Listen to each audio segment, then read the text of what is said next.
तो agriculture topic के part 3 में आपका स्वागत है। पहले क्वेश्चन पे आगे बढ़ते हुए जो कि रहा आपके सामने, which one of the following country is the major producer और कंज्यूमर ऑफ पल्सेस। तो आपको ये जान के हैरानी होगी कि हम, है ना, इंडिया जो है major producer and consumer of pulses है। प्रोड्यूस हम करते हैं कितना, लगभग 25% पूरे वर्ल्ड पॉपुलेशन का पल्सेस जो है हम प्रोड्यूस करते हैं, और कंज्यूम कितना करते हैं, 27%। तो मतलब अभी भी हमारे पास कमी है किसका, पल्सेस का। दैट्स वाई हम इंपोर्ट करते हैं। ठीक है, तो प्रोड्यूसर और इंपोर्टर और consumer of pulses in the world करीब 25% ग्लोबल प्रोड्यूस करते हैं, 15% ऑफ इंटरनेशनल ट्रेड करते हैं, अतः इंपोर्ट करते हैं, और 27% पूरे वर्ल्ड का हमारा कंजम्पशन है पल्सेस का।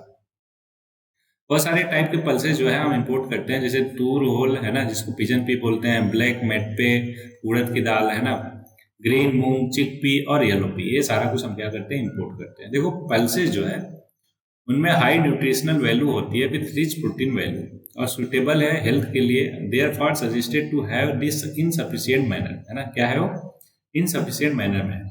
क्रिटिकल रोल प्ले करता है चैलेंजिंग द पॉवर्टी और status of people.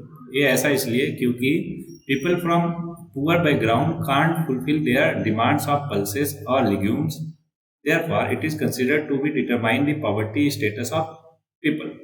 Nitrogen fixation feature भी होता है पल्सेस में, जो इम्प्रूव करता है सॉइल की फर्टिलिटी और इंक्रीज करता है प्रोडक्टिविटी को। अगला है, national horticulture board was establish in कब। बहुत ही फैक्चुअल क्वेश्चन है, ध्यान में रखना है आपको। 1984 में जो है ये एस्टेब्लिश हुआ था गवर्नमेंट ऑफ इंडिया द्वारा, basis of recommendation of group of perishable agriculture community, जिसको हेड कर रहे थे एम.एस. स्वामीनाथन साहब। उस टाइम पे मेंबर थे वो एग्रीकल्चर के in the planning commission of government of India. Next है, मैच करना है लिस्ट 1 को लिस्ट 2 से। Growth in the food production सबको पता है, ग्रीन रिवोल्यूशन। मिल्क प्रोडक्शन किससे रिलेटेड है, व्हाइट रिवोल्यूशन कितनी बार देख चुके हैं। फिशरीज जो है वो ब्लू रिवोल्यूशन से कनेक्टेड है, और फर्टिलाइजर का मतलब ग्रे रिवोल्यूशन। तो ये हो गया क्या, 1 3 2 4 ऑप्शन ए। सारा कुछ पता ही है, इसलिए टाइम वेस्ट नहीं करेंगे, अगले क्वेश्चन पे आगे बढ़ेंगे जो कि रहा आपके सामने। विच of the following state of India is the largest producer of silk textile. तो सबसे ज्यादा सिल्क प्रोड्यूस होता है मुलबेरी टाइप का, जो कि है कर्नाटका में, लगभग 70% से ज्यादा, है ना।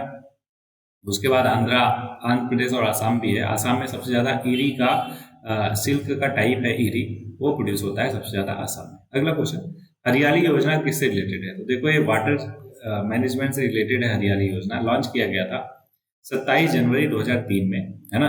वाटर सेट डेवलपमेंट और मैनेजमेंट इनिशिएटिव है, जो एम करता है enhancing productivity in the waste water और elevating the livelihood of the rural community.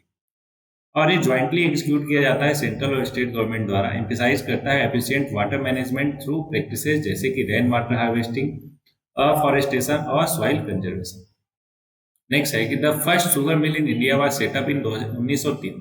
Date ध्यान में रखनी है, कहाँ पे, यूपी के प्रतापपुर में है ना। कहाँ पे है, यूपी के प्रतापपुर में, जो देवरिया डिस्ट्रिक्ट में पड़ता है। कब हुआ था, 1903 में, है ना। But in the absence of any establish system of sugar cane marketing, sugar cane farmer had many difficulties. Sugar cane act 1934 passed by the government of India authorise किया स्टेट गवर्नमेंट को फिक्स करने के लिए minimum price for sugar cane being used by the vacuum pan sugar mills while controlling any other area। अगला है, which of the following product is not usually exported from the India। तो हमें पता है कि हम आज भी क्या करते हैं, पल्सेस का इंपोर्ट करते हैं। वैरायटी ऑफ पल्सेस बता ही दिया, तो ये हम एक्सपोर्ट नहीं करते, बाकी सब एक्सपोर्ट करते हैं, केवल पल्सेस को इंपोर्ट किया जाता है ना। पल्सेस जो है 20 से 25% प्रोटीन होती है by weight, which is double the protein content of wheat और 3 time that of rice. Major pulses are grown, जैसे कि चिकपी जिसको ग्राम बोलते हैं, पिजन पी, तूर या अरहर की दाल और मूंग की दाल, उड़द की दाल, है ना, मसूर, पी और वेरियस टाइप ऑफ बीन्स, है ना। ये सारा कुछ हम क्या करते हैं, प्रोड्यूस करते हैं। बैलेंस फर्टिलाइजर रेशियो एनपीके, है ना, क्या है, नाइट्रोजन, फास्फोरस और पोटेशियम। और लेग्यूम क्रॉप के लिए कौन सा करेक्ट जवाब है। तो देखो, अगर सीरियल के लिए बोला होता तो ये करेक्ट हो जाता, लेग्यूम के लिए ये है कुछ और, कितना, 1 to 2 है आई थिंक, है ना, नहीं, लेग्यूम क्रॉप के लिए 1 to 1 या 1 to 2, कौन सा ऑप्शन होगा, 1 to 2 बिल्कुल सही था। ठीक है, ओके। और अगर सीरियल क्रॉप की बात करें तो 4 to 1 होता है, और फॉडर या फाइबर क्रॉप की बात करें तो उसका रेशियो क्या होता है, 2:1:4। इसका मतलब क्या हुआ, 2 नाइट्रोजन, 2 पार्ट, 1 पार्ट फास्फोरस और 4 पार्ट कैल्शियम, सॉरी पोटेशियम। ठीक है, अगला है उत्तर प्रदेश में रानी लक्ष्मीबाई डैम जो है प्रोजेक्ट कहाँ पे है? तो ललितपुर बेतवा वाले ललितपुर से जो फ्लो करती है रिवर बेतवा रिवर उस पे बना है क्या? रानी लक्ष्मीबाई डैम प्रोजेक्ट है ना। तो it is inter state dam project of government of Madhya Pradesh और उत्तर प्रदेश। कंस्ट्रक्शन बिगिन हुआ था 1958 में। हाइट जो है 46 मीटर है। पहले इसका नाम था Rajghat dam. Betwa river originate करता है विंध्याचल और flow 560 kilometre approximately before merging into the Yamuna, कहाँ? हमीरपुर उत्तर प्रदेश में। अगला है the most controversial Babli project. देखो ये बबली प्रोजेक्ट जो है कंट्रोवर्शियल प्रोजेक्ट है जो कि महाराष्ट्र और तेलंगाना के बीच में डिस्प्यूटेड प्रोजेक्ट है ना। Situated in which of the state? तो पता चल गया कहाँ पे, महाराष्ट्र में सिचुएटेड है। ठीक है, क्यों? अब क्यों डिस्प्यूटेड है समझते हैं। ये एक रिजर्वायर प्रोजेक्ट है जो कंस्ट्रक्ट हुआ था महाराष्ट्र में cross the river Godavari. Disputed by Telangana state. Project has been in thick of the controversy, decade हो गया है ना। It was fear that it could dry up in flow into the Shri Ram Sagar project जो कि कहाँ पे है, एक मेजर इरिगेशन डैम है तेलंगाना में। सुप्रीम कोर्ट ने डायरेक्ट किया कि गेट्स जो है बबली प्रोजेक्ट के उसको ओपन रखा जाए ड्यूरिंग द मानसून पीरियड जुलाई से अक्टूबर तक, सो दैट कि वहां से इनफ्लो जो है श्री राम सागर प्रोजेक्ट में जा पाए। श्री राम सागर प्रोजेक्ट क्या है? मल्टीपर्पज इरिगेशन प्रोजेक्ट है गोदावरी रिवर पे तेलंगाना में। इनॉग्रेट हुआ था 1977 में by prime minister Indira Gandhi. Project provide करता है इरिगेशन फैसिलिटी टू अबाउट इतना लाख एकड़ of land in 5 district of Telangana, blah blah blah. Shri Ram Sagar project जो है also known as the life line of the Telangana. It support the agriculture और इकोनॉमी ऑफ द रीजन। ठीक है, अगला है the state known as garden of spice. सबको पता है सबसे ज्यादा स्पाइस कहाँ पे प्रोड्यूस होता है? केरला में, इसलिए उसको गार्डन ऑफ स्पाइस बोला जाता है। वैरायटी ऑफ स्पाइस और popular in the entire world. Idukki और वायनाड मेजर लोकेशन है growth of spices in the entire state. अगला है which of the following are not associated with Chambal valley project. तो देखो गांधी सागर भी है, जवाहर सागर भी है, बट गोविंद सागर नहीं है। क्यों? क्योंकि हिमाचल प्रदेश में है। और वहीं पे गोविंद वल्लभ पंत सागर जो है वो यूपी के सोनभद्र डिस्ट्रिक्ट में है। कहाँ? सोनभद्र। ठीक है, तो ये दोनों को छोड़ के पहला दूसरा दोनों नॉट एसोसिएटेड पूछा, इसलिए तीसरा और चौथा हो जाएगा। ठीक है, तो देखो Govind Sagar Govind Vallabh Pant project are not associated with Chambal valley project. They are reservoir created by other dams on different river. Chambal river project जो है एक मल्टीपर्पज रिवर वैली प्रोजेक्ट है जो इन्वॉल्व करता है construction of 4 major dam on the Chambal river. क्या क्या है? Gandhi Sagar dam, Rana Pratap Sagar dam, Jawahar Sagar dam और कोटा बराज। गोविंद सागर की बात किया जाए, एक रिजर्वायर है जो कि ऊना और बिलासपुर डिस्ट्रिक्ट ऑफ हिमाचल प्रदेश में लोकेटेड है। It is form by the Bhakra dam on the Sutlej river. इसका नाम रखा गया सो दैट ऑनर कर पाए हम गुरु गोविंद सिंह जो 10th गुरु हैं सिख के। It has a gross storage capacity of 9.25 billion cubic meters and provide irrigation, drinking water और power generation to Himachal Pradesh, Punjab, Haryana, Rajasthan और दिल्ली। गोविंद वल्लभ पंत की बात करें तो एक रिजर्वायर है situated in Sonbhadra district of Uttar Pradesh. ये फॉर्म किया गया था by Rihand dam on the Rihand river, tributary है सोन रिवर की। इसको नाम रखा गया गोविंद वल्लभ पंत जी के नाम पे, एक इंडियन फ्रीडम फाइटर और लीडर रहे हैं। और ग्रॉस स्टोरेज की बात करें इतना है, इतना सारा कुछ याद नहीं होगा, बस लोकेशन याद रखो है ना, और नाम याद रखो। अगला है which of the following crop are grown mainly in the irrigated area during Zaid. Zaid कब होता है? मार्च से लेकर जून तक। ठीक है, जब इसको ज्यादा पानी नहीं चाहिए है ना और आराम से ग्रो कर जाता है। तो ऐसे हैं मूंग और उड़द की दाल। ठीक है, मूंग और उड़द जो है वो मार्च से जून तक है ना शॉर्ट ड्यूरेशन में ही उगाई जाती है। Mainly grown in irrigated area और farmer don't wait for monsoon. These crop require higher temperature और drier condition to grow as compared to rabi और खरीफ। मूंग और उड़द क्या है? pulses है that are grown in jet.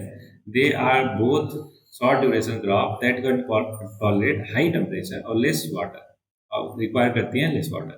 और दोनों हाई वैल्यू क्रॉप है जो फेच करती है good price in the market. अरहर और ग्राम की बात किया जाए तो अरहर खरीफ क्रॉप है जहाँ पे कि ग्राम जो है एक राबी क्रॉप है। राइस और मिलेट्स क्या है? ये भी खरीफ क्रॉप है ना, खरीफ सीजन में उगाई जाती है।